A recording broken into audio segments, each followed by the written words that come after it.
Let's look at Canon's EOS R100 mirrorless camera. This is a great little camera. It weighs nothing. It's the least expensive camera they have. It's the world's lightest mirrorless camera that actually has a viewfinder. It's awesome because it actually has a flash. It weighs nothing. This little toy lens that it comes with also takes fantastic pictures.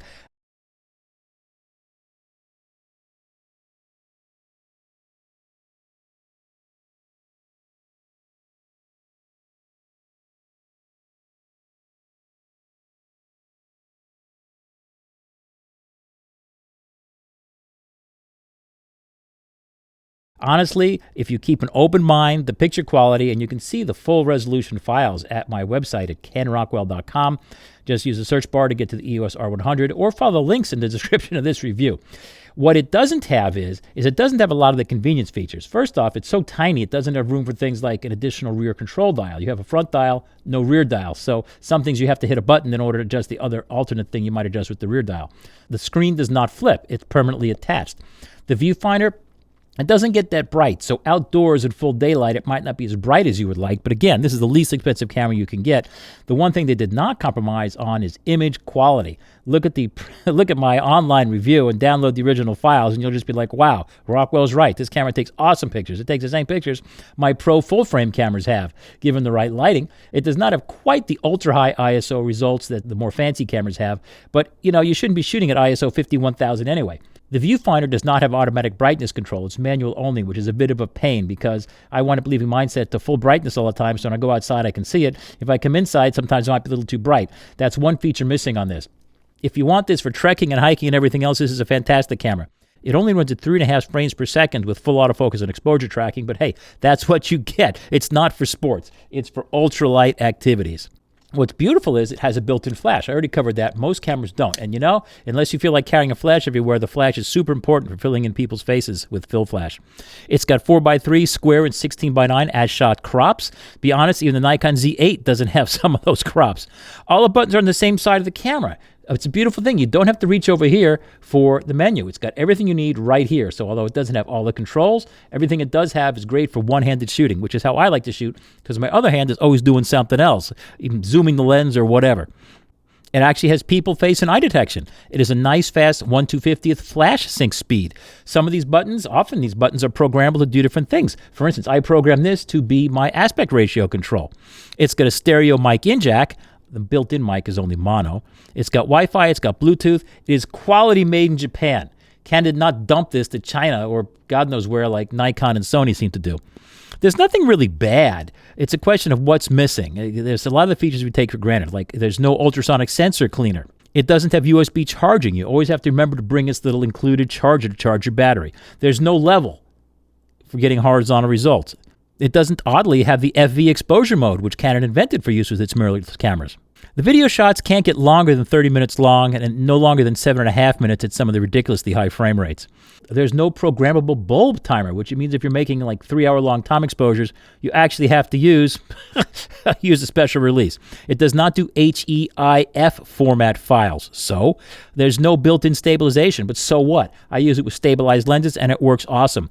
There's no universal preset C1, C2, C3 controls here. I really like those settings, but this is their least expensive camera, and honestly, I'm a full-time user, so this camera I love for its lightweight.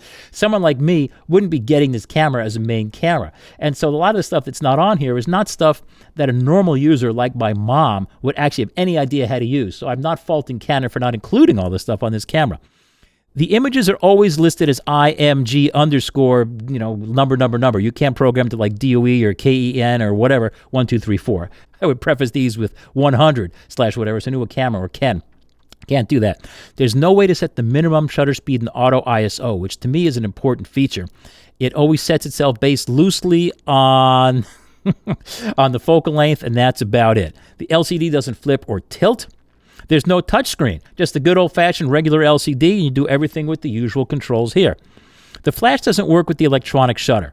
Oddly, neither of the RF tele-extenders work, although the EF extenders on the EF to RF adapters work great. And if you look at my full written review at kenrockwell.com, follow the search bar or follow links in this review, I have some shots that I shot of a spider 12 feet or 4 meters away. The thing fills the frame because I use my EF 100 to 400 and I stack the 2 times and 1.4 times EF teleconverter, put it on the EF to RF adapter ring, and it works awesome. There's no headphone jack. There's no second card slot. There's no focus stacking or focus bracketing. It's not threaded for standard cable release. Well, boo-hoo. It doesn't have GPS. Use the app. The strap lugs are actually fairly tiny, which is cool. If you use the included strap, you're good. But I usually use my full-size American-made Tamrac straps, and they're actually a little big, so it was really a bit of a pain to try to pull them through this smaller slot. That's not bad or good. It's just this is a tiny camera. It doesn't have ISOs below 100. You can't get pulled ISO 50. It certainly doesn't have the automatic leveling mode of the R7, which is the only camera in history that has that. What's really weird is, unlike all the other Canon mirrorless, you can't get the color histograms while shooting, which is really important to me. And actually, I don't think Nikon or Sony can do that. I forget, read my reviews. But what's nice about the other Canon cameras, you can get red, green, blue histograms as you're shooting. And so unless you're shooting in black and white, you need those histograms in order to be able to see if you're clipping your red channel typically. Oddly, well, this doesn't rotate as an additional control, so there's no rear dial. It's got the smaller battery, and the smaller battery is great because it doesn't weigh anything, and it's ideally what, my mom wants. She doesn't shoot 800 pictures when she goes out. But the smaller battery has less technology in it, and because of that, it can't read out in percentage. You get an icon, which is only very rough. Look at my full written review to get the sample images and the low-down, drag-out listing of everything this camera does or doesn't do. Ideally, this little kit lens is a great lens, and most of the images in my review were shot with this lens. You'll see how awesome they all look. And I'm not trying to pat myself as a photographer here. I'm just saying that I think the pictures look great, because when I shoot with this Canon, I get them back, I look at them on my Mac, I'm like, wow, those look great, and it's a basic camera.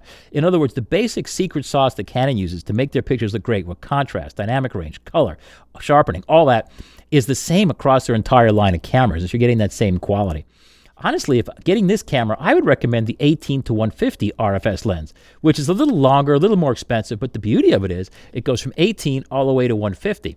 Multiply these by 1.6 because it's an APS-C camera.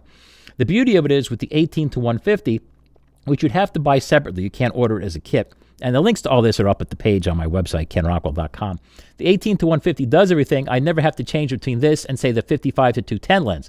If I had both lenses, it would probably cost a little less to buy them both. It seems great, but when you actually get out there shooting, do you really want to have to change lenses between every shot, long shot, short shot, long shot, wide shot? I don't. So I'm a huge fan of do everything ultra long range zooms. So I get the 18 to 150 lens and call it a day. I could travel the world with this, not have any complaints. It's a little less convenient. So honestly, I'd go whole hog and get the R7, which has more controls and more features like automatic leveling. Because again, I shoot every single day, so these things matter to me. There's an article on my site called Is It Worth It? And the question is, number one, how much money you got? If you're a student in Bangladesh and every dollar matters, by all means, find a used one of these on eBay, and I have links to those on my site as well.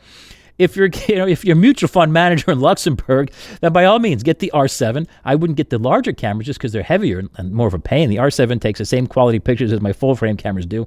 The APS-C cameras actually have more in focus, so the pictures do tend to look sharper for most things because there's more depth of field because there's a shorter focal length for the same angle of view.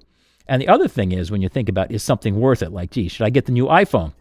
Well, how often do you use it? I think all of us use our iPhones like all day, every day.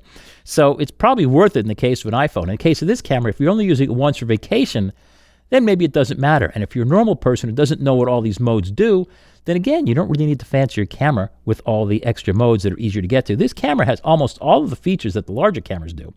However, it just takes more clicks to get to them oftentimes. Like to try to select which autofocus area, you can't use the back screen to select that. And it's really clumsy to have to use these buttons as opposed to the fancier cameras. Canon's top camera, the R3, actually is mind-controlled autofocus. You don't have to touch anything. You just look through the finder and it just knows where you're looking and chooses the appropriate focus area.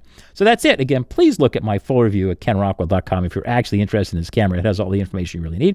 Or follow the links from inside this. Thanks for watching kenrockwell.tv. And please check out the full reviews at kenrockwell.com.